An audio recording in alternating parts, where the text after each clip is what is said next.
성령께서 인도하여 주옵소서. 우리 구주 예수님의 이름으로 기도합니다. 아멘. 오늘 우리 함께 생각할 하나님 말씀은 출애굽기 말씀입니다. 교회가 함께 읽는 성경 읽기 순서를 따라서 출애굽기에서 한 부분을 보도록 하겠습니다. 제목은 내 언약을 지키면이라고 썼습니다. 자, 봉독하겠습니다.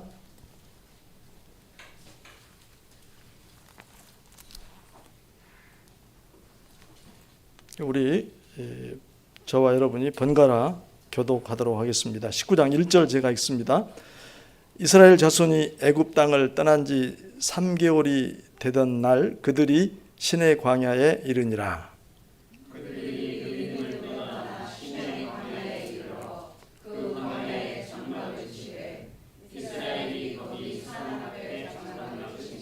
모세가 하나님 앞에 올라가니 여호와께서 산에서 그를 불러 말씀하시되 너는 이같이 야고보 집에 말하고 이스라엘 자손들에게 말하라.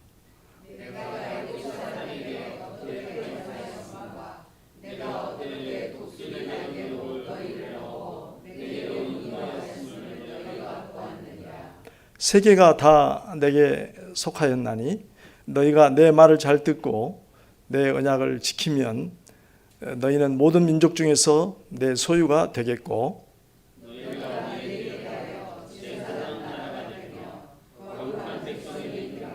너는 이 말을 이스라엘 자손에게 전할지니라. 아멘. 오늘 우리가 함께 살펴볼 출애굽기 19장은 이스라엘 자손이 시내 광야에 이르렀을 때, 시내산 아래 시내 광야죠. 그곳에서 마주했던 매우 중요한 일을 기록하고 있습니다. 이스라엘 자손은 여기 보면 첫째 달 중순에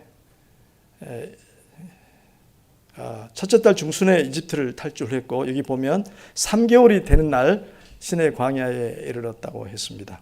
첫째 달 중순은 그들 달력으로 1월 15일이니까 우리 계절로는 3월 중순쯤 된다고 합니다. 그런데 3개월이 되던 날이라고 했는데 다른 번역들을 참고하면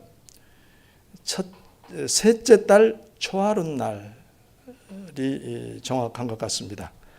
영어 성경에서는 세 번째 세 달이라고 쓴 것도 있고 셋째 달 초하룻 날 그러면 이제 양력 한 5월 중순쯤이 되겠는데 그때 시내산 아래 광야에 이르렀습니다. 그러니까 계산을 해보면 출애굽 후에 만 3개월이 지난 게 아니라 정확하게는 한 달 반 정도 지난 때가 되겠습니다. 그들은 시내 광야에 이르러 시내산 자락에 시내산 앞에 천막을 쳤습니다. 진을 쳤습니다. 그리고 모세가 산에 올라가서 하나님의 말씀을 받았습니다. 하나님께서 모세를 직접 대면하시는 엄숙한 순간이 왔습니다. 하나님께서는 모세에게 대단히 중요한 말씀을 주시면서 백성에게 전하라고 하셨습니다. 하나님께서 그들을 이집트에서 어떻게 구원하셨는지, 그러므로 그들은 앞으로 어떻게 살아야 하는지, 또 그들을 그렇게 구원하신 목적은 무엇인가를 말씀하셨습니다. 하나님께서는 이스라엘 자손과 언약을 맺기를 원하셨습니다. 이것은 이스라엘 자손의 역사에 너무나 중요한 사건이었습니다. 그 내용을 우리 본문을 차근차근 살펴보면서 알아보도록 하십시다. 오늘 또 문제 형식으로 좀 생각해 보겠는데요. 출애굽기 개요를 잠깐 우선 보도록 하겠습니다. 아주 간단하게 개요를 써봤습니다. 1장부터 18장까지는 애굽 종살이와 해방에 대한 내용이 기록이 되어 있고요. 시내산 시내 광야에 이르기까지 이야기입니다. 19장부터 24장까지는 시내산 언약에 관한 내용입니다. 그 중에서 오늘 말씀이 포함된 19장부터 20장은 시내산에서 하나님께서 현현하신, 그래서 이스라엘과 언약을 맺으실 뜻을 표명하신 그 내용이 나오고, 그 다음에 율법과 규례들, 규정들이 나오고, 그리고 24장에서는 드디어 언약을 체결하는 장면이 나옵니다. 그리고 25장부터 40장까지는 이제 하나님께서 백성 가운데 거하실 그런 장소로서의 성막에 대한 지침과 그 성막을 실제로 건설한 이야기가 쭉 제시가 되고 있습니다. 오늘 본문이 어느 문맥에 위치하는지를 여기서 염두에 두시고 생각해 보도록 하겠습니다. 그러면 첫 번째 문제 생각합니다. 4절에서 하나님께서는 이스라엘 자손에게 무엇을 상기시키시는가, 무엇을 떠올리게 하고 계신가 하는 얘기죠. 4절 우리 한번 다시 읽고 답을 해보도록 할까요? 4절 함께 읽어봅니다.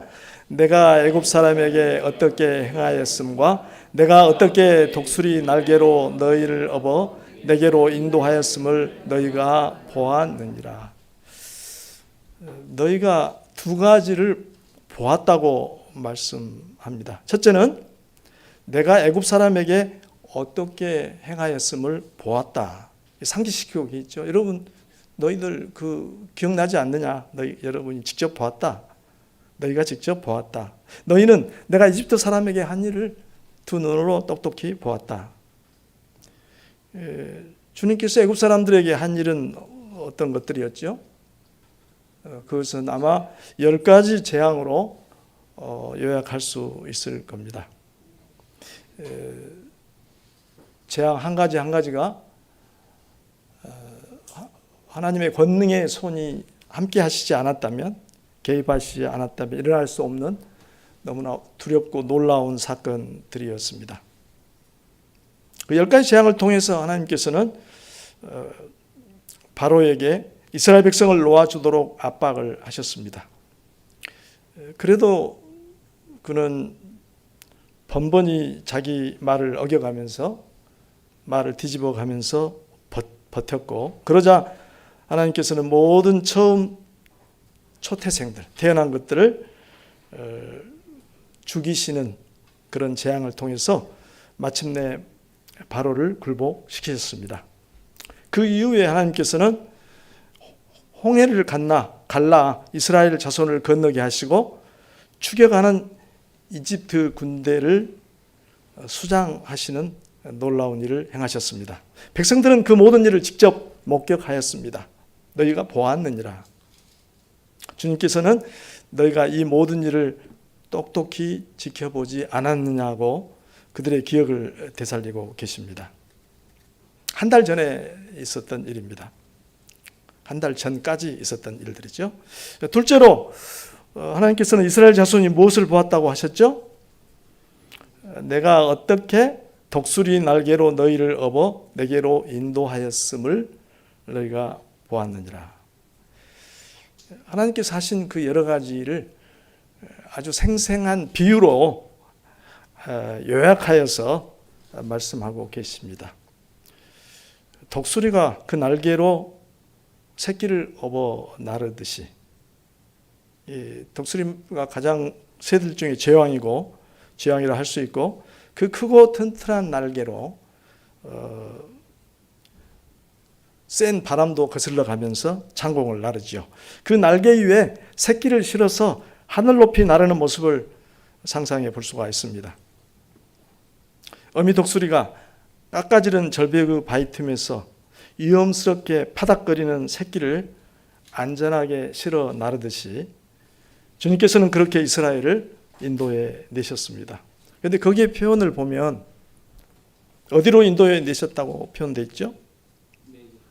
하나님은 이것을 내게로 인도하셨다고 말씀하십니다. 이제 이스라엘 자손은 하나님의 백성이 되었습니다. 광야 척박한 땅이지만 이제 그들은 하나님께로 인도함을 받았고 하나님의 백성이 되었습니다. 그럼 이 비유를 생각해 봤는데 애굽에서 해방된 후 어떻게 하나님께서 독수리가 그 날개로 새끼를 업어 나르는 듯한 그런 모습으로 이스라엘 자손을 인도하셨는가, 그 여정을 간단히 더듬어 보도록 하십시다. 여러분 최근에 출애굽기를 이 부분을 읽었기 때문에 대충 기억나실 거예요. 먼저 이제 홍해를 건넌 일부터 홍해를 갈라서 기적적으로 건너게 하셨습니다. 그리고 그 다음에 어떤 일이 나오죠? 척박한 광야 사막에서 마라의 쓴물을 단물로 바꿔주셨습니다. 도저히 상상할 수 없었던 놀라운 일이었습니다. 또 메마른 광야에서 그들이 먹을 것을 투정하자 만나와 메추라기를 주셨습니다. 사막에서 구할 수 없는 귀한 양식을 허락하셨습니다. 또 바위에서 물이 솟아나오게도 하셨습니다. 또 그들을 공격해 오는 아말렉 족속, 사나운 아말렉 족속을 기적적으로 물리치게 하셨습니다. 이런 일들이 쭉 신의 광야에 올 때까지 하나님의 그 백성을 향한 인도하심이었습니다. 하나님께서는 한 달 반 동안 이렇게 놀라운 방식으로 이스라엘을 인도하여 시내산 아래에 이르게 하셨습니다. 너희는 그것을 너희 두 눈으로 똑똑히 보았느니라고 그런 일들을 상기시키고 있습니다. 이상과 같이 4절에 보니까 방금 읽은 4절에서 주님께서는 이스라엘 백성에게 무엇을 상기시키셨죠? 두 가지였습니다. 하나님께서 이집트 사람들에게 하신 일들, 그리고 이스라엘 자손을 척박한 광야 길에서 안전하게 인도해 오신 일을 상기시키셨습니다. 이 두 가지, 이 두 마디 안에 출애굽기 18장까지 기록된 모든 일이 녹아 있습니다. 여기서 주님께서는 이스라엘 백성이 몇 가지를 깨닫기를 바라셨을 것입니다.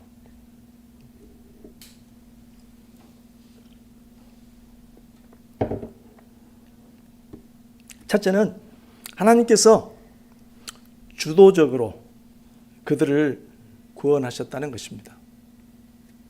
좀 더 신학적인 말로 주권적으로 그들을 구원하셨다는 사실입니다. 둘째는 하나님은 능력이 무한하신 분이라는 사실입니다. 셋째로는 하나님께서는 이스라엘 백성을 어린아이를 대하듯이, 어린아이에게 하듯 자유롭게 대하셨다는 것 등입니다. 그러므로 이스라엘이 구원을 받은 것은 하나님의 전적인 은혜였습니다. 하나님께서는 그들이 고난받는 것을 긍휼히 여기셨습니다. 그리고 하나님께서 그 조상들과의 약속을 기억하시고 그것을 지키셨습니다. 하나님의 전능하신 능력이 그것을 가능하게 했습니다. 여기까지 우리 첫째 문제를 우리가 한번 답을 해봤고요. 두 번째로 넘어가도록 하십시다. 5절 상반절에서 우리 문제 읽어볼까요? 시작. 이스라엘은 하나님의 구원에 어떻게 반응해야 하는가? 5절 첫머리를 다시 한번 봅시다. 뭐라고 나왔죠? 너희가 내 말을 잘 듣고 내 언약을 지키면 이라고 되어 있습니다. 새번역을 소개하면 이제 너희가 정말로 나의 말을 듣고 내가 세워준 언약을 지키면, 이스라엘 자손은 하나님의 말을 잘 듣고 하나님께서 세워준 언약을 지켜야 합니다. 그것이 은혜로 그들을 구원하신 하나님의 구원에 대한 마땅한 반응이 될 것입니다. 주님의 구원에 순종으로 반응해야 합니다. 하나님께서는 이스라엘을 위대한 민족으로 만들어 주시겠다고 약속하셨습니다. 그런 계획을 가지고 계십니다. 그 조건은 그들이 하나님께서 주시는 율법을 충실하게 지키는 것입니다. 그들은 이제 전적인 은혜로 그들을 구원해내신 하나님의 율법을 지킴으로써 순종으로 반응해야 합니다. 이것이 주님께서 세워주신 언약을 지키는 것입니다. 다시 한번 그 조건은 하나님께서 이스라엘을 자유로운 사랑으로, 그들을 억압하거나 강제하는 것이 아니라 자유로운 사랑으로 부르시는 것입니다. 이스라엘은 그 부름에 응답할 책임을 가지고 있습니다. 오늘 말씀 그 뒤에 나오는 20장부터는 하나님께서 그들에게 지키라고 주신 율법을 기록하고 있습니다. 그 내용을 우리가 잘 알지만 간추리면 이렇게 정리할 수 있습니다. 십계명이 있고 의식법이 있고 또 도덕법, 사회법, 명칭은 다르게 붙일 수 있습니다만 이런 것들이 율법 안에 포함되어 있습니다. 먼저 십계명은 모든 율법의 기초가 되는 법입니다. 다른 법들은 모세에게 말씀으로 주신 것이지만 십계명만큼은 하나님께서 손가락으로 직접 쓰신 것입니다. 십계명은 모든 율법의 정수이며 모든 도덕률의 기초가 됩니다. 모든 규례, 규정의 기초가 됩니다. 이것은 이스라엘 자손에게만이 아니라 우리 그리스도인들에게도 영원한 가치가 있는 것입니다.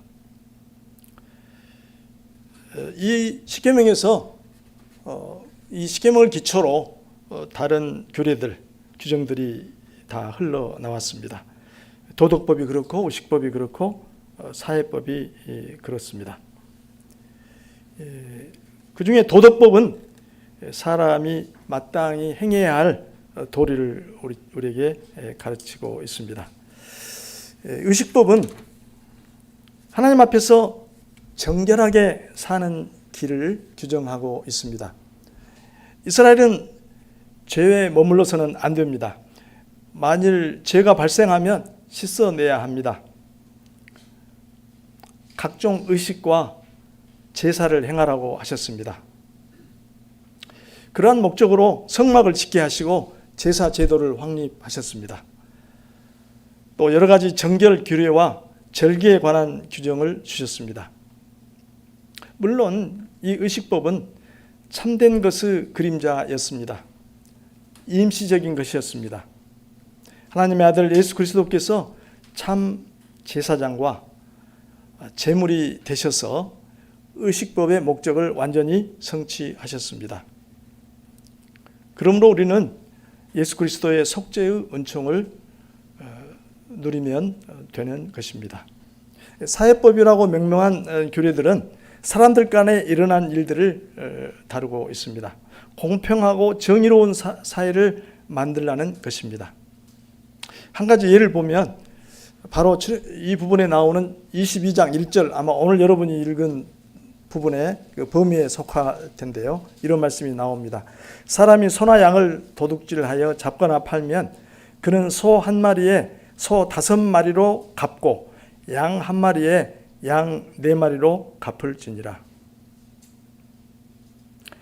이것은 배상에 관한 법의 한 조항입니다.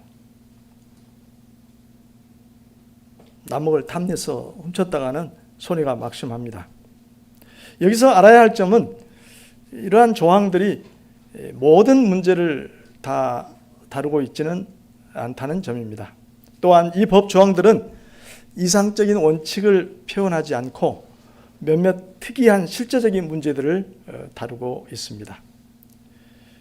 나중에 모든 율법과 규례는 내 이웃 사랑하기를 내 자신과 같이 사랑하라는 한 문장으로 요약되어서 나타납니다. 레위기 19장 18절에 가면 그 말씀이 나오지요. 시간이 한참 흐른 후에 모세는 신명기에서 하나님의 이러한 율법 주심, 율법 수요와 관련하여 매우 인상적인 교훈을 남겼습니다. 잠깐 보도록 하겠습니다. 여러분 신명기 4장 5절부터 8절을 펴서 교독하도록 하겠습니다. 신명기 4장 5절부터 8절. 자, 5절을 제가 읽고 여러분이 6절 이렇게 읽습니다. 내가 나의 하나님 여호와께서 명령하신 대로 규례와 법도를 너희에게 가르쳤나니, 여기서 나는 모세를 말하죠. 이는 너희가 들어가서 기업으로 차지할 땅에서 그대로 행하게 하려 함인즉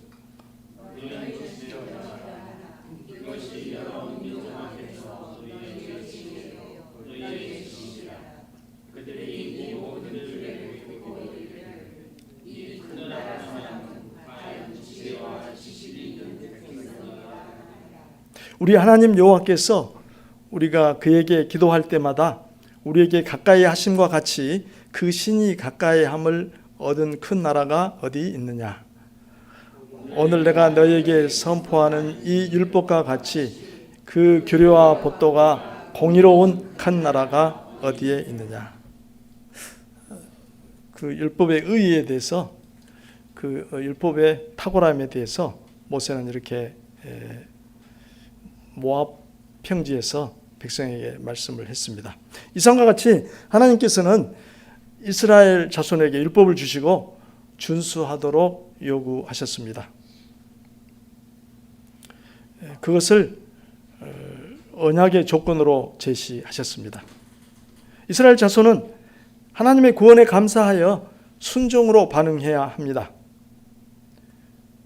그들은 율법을 충실하게 이행함으로써 하나님의 목적을 이루는 위대한 민족이 될 것입니다. 이제 세 번째 질문으로 넘어가도록 하겠습니다. 5절 나머지 부분과 6절에서 문제 읽어봅니다. 하나님이 이스라엘을 구원하신 목적은 무엇인가?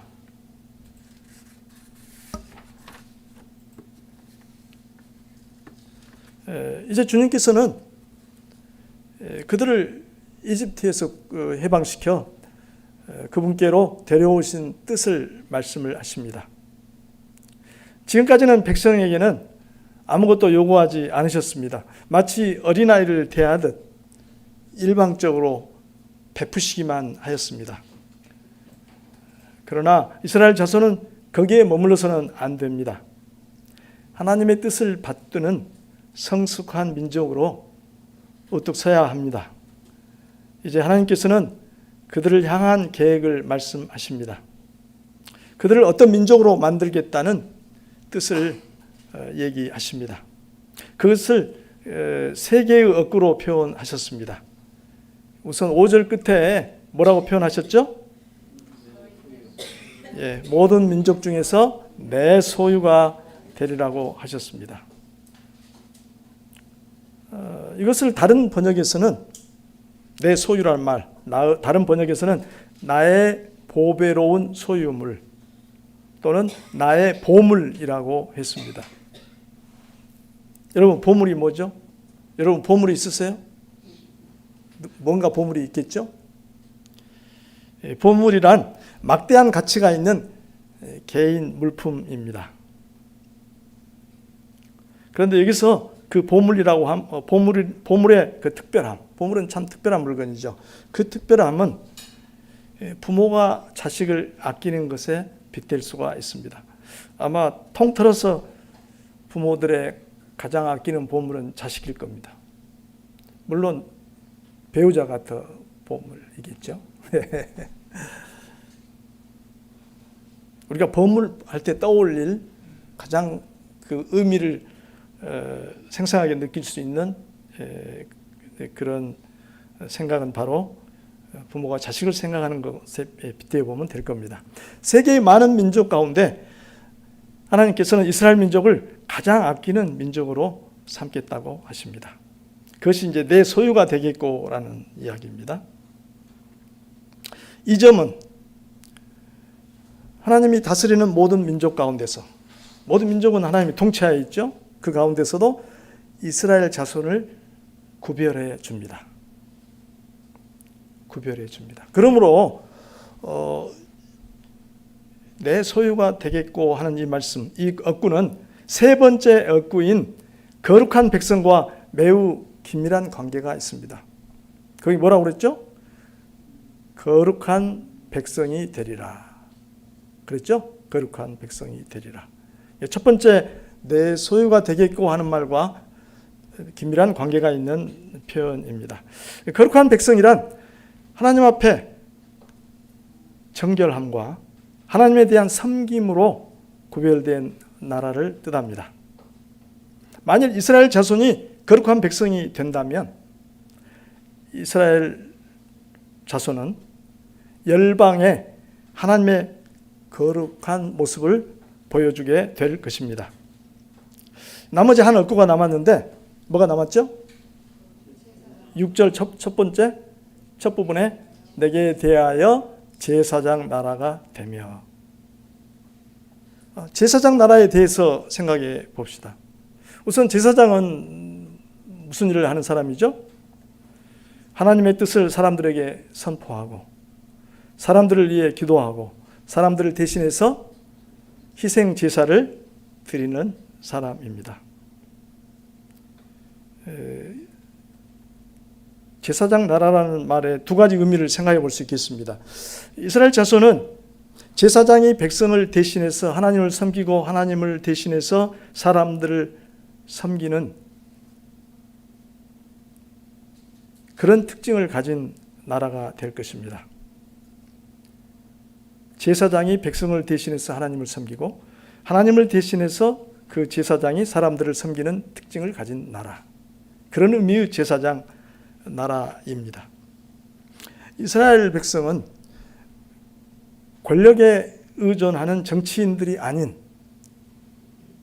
여호와에 대한 신앙에 의존하는 제사장들, 주의 종들이 다스리고 섬기는 나라가 될 것입니다. 또한 또 하나의 의미는 이 제사장 나라라는 말을 이렇게 번역할 수도 있습니다. 제사장적인 왕, 제사장적인 왕으로도 번역될 수가 있습니다. 이것은 이스라엘 자손이 다른 민족과 관련하여 자기 민족 자체를 넘어서 다른 민족과 관련하여 제사장과 왕이 되는 특권을 누리게 될 것을 암시합니다. 이것은 하나님의 미래 계획에서 온 인류를 향한 미래 계획에서 이스라엘이 중요한 역할을 담당하게 될 것을 보여줍니다. 하나님께서 아브라함을 부르실 때 내 백성으로 말미암아 내 자손으로 말미암아 만민이 복을 받게 될 것이다 하는 말 속에 그 뜻이 담겨 있습니다. 제사장 나라는 이스라엘의 독특한 임무이자 세계의 민족 중에서 구별된 특징이 될 것입니다. 이것이 바로 이스라엘이 세계 모든 나라를 위해 해야 할 일입니다. 그들에게만 주어질 특권이자 책임입니다. 세 가지로 이스라엘 백성을 향한 하나님의 목적을 제시하셨습니다. 그런데 이 말씀을 하시는 분이 누구인가를 살짝 지나가듯이 밝히고 있습니다. 5절 처음에 뭐라고 그랬죠?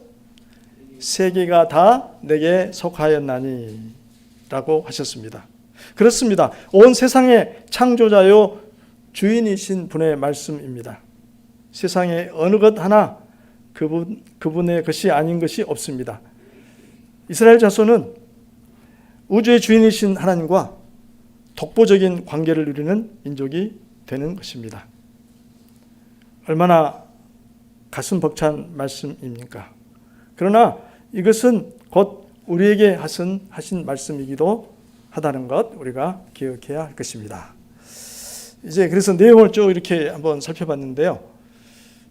정리를 좀 해보도록 하겠습니다. 우선 여기 조금 더 봐야 되겠네요. 양면으로 인쇄해가지고 조금 할 얘기를 덜 했습니다.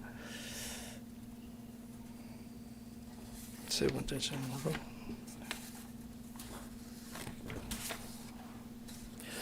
방금 5, 6절 질문에 대한 답을 정리하도록 하겠습니다. 하나님께서 이스라엘을 그렇게 구원해내신 목적은 무엇인가라고 질문했는데, 그것은 모든 민족 가운데서 이스라엘 자손을 그분의 보물로 삼기 위해서였습니다. 이스라엘 자손은 하나님과의 친밀한 교제 속에서, 보물로 삼다는 얘기는 그 친밀성을 의미하죠. 그 교제 속에서 주님을 섬기는 제사장 나라, 거룩한 민족이 될 것입니다.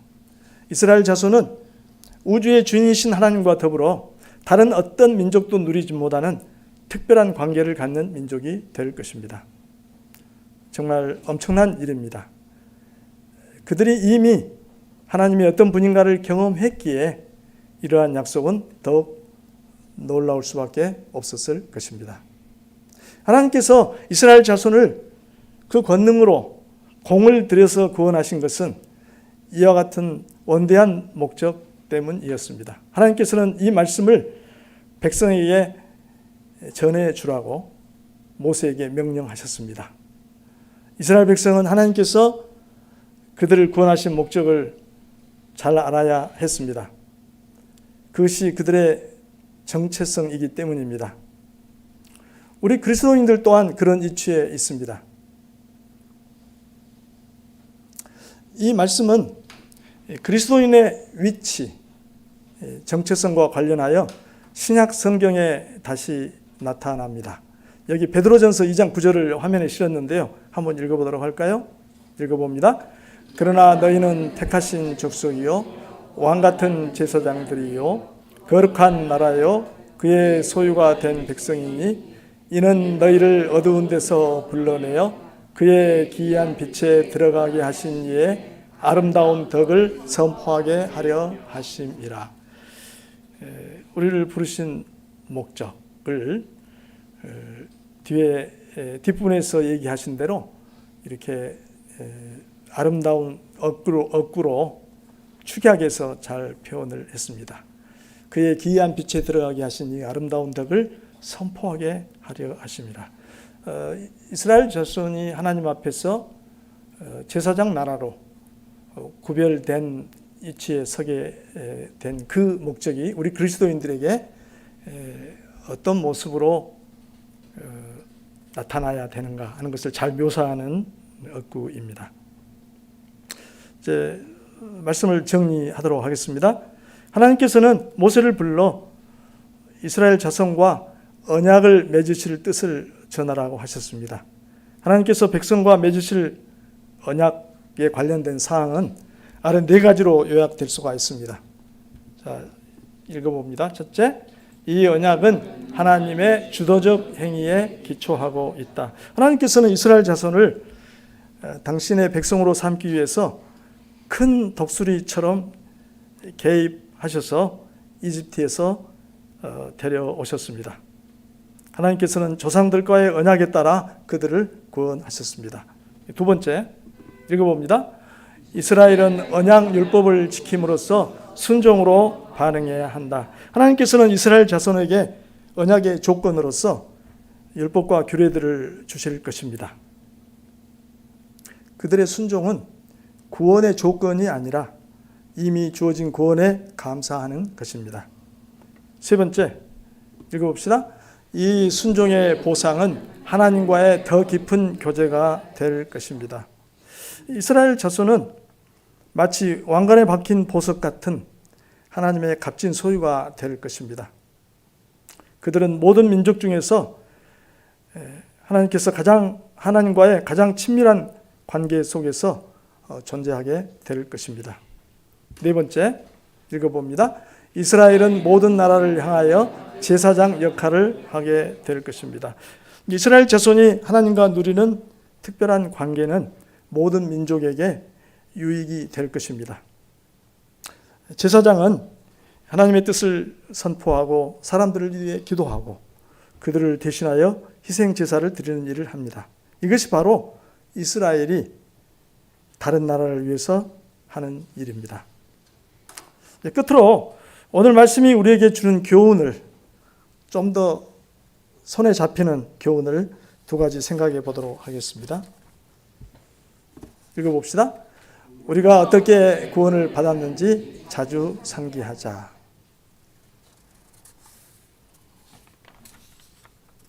하나님께서 주도적으로, 주권적으로 우리를 구원하신 것을 기억합시다.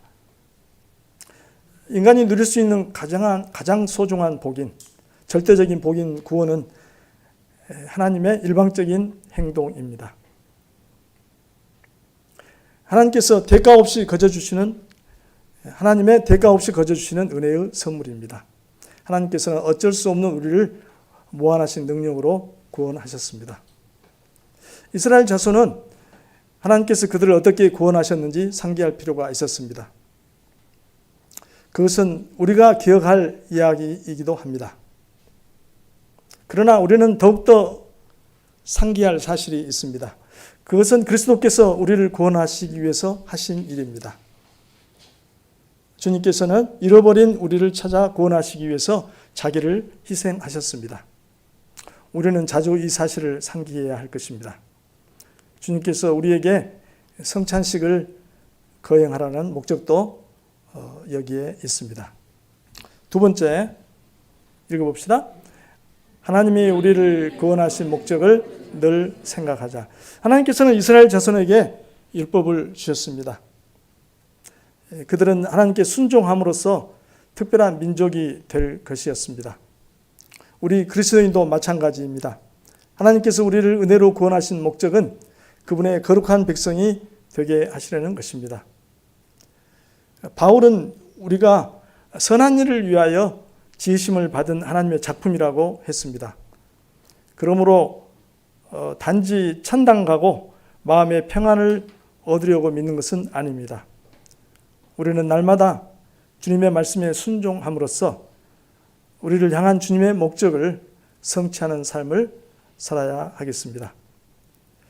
구약 성도들이나 신약 성도들이나 가장 중요한 것은 하나님의 말씀을 사랑하고 그 말씀에 충실하게 순종하는 것입니다. 그러한 삶에 진정한 복이 따릅니다. 우리가 하나님의 말씀에 순종할 때 하나님의 원대한 목적이 우리 삶에서 실현될 것입니다. 날마다 성경을 읽고 교회에서 선포되는 말씀에 귀를 기울입시다. 그리고 그 말씀에 순종하는데 온 힘을 다합시다. 그러한 삶이 가져다주는 풍성한 복이 저와 여러분의 것이 되기를 바랍니다. 기도하십시다.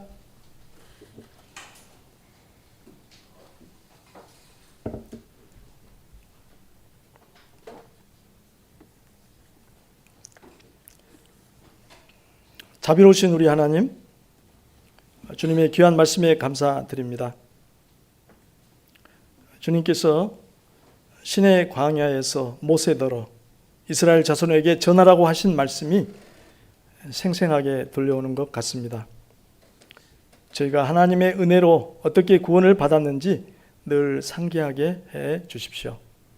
그리고 하나님께서 저희를 구원하신 원대한 목적을 늘 생각하게 하여 주십시오.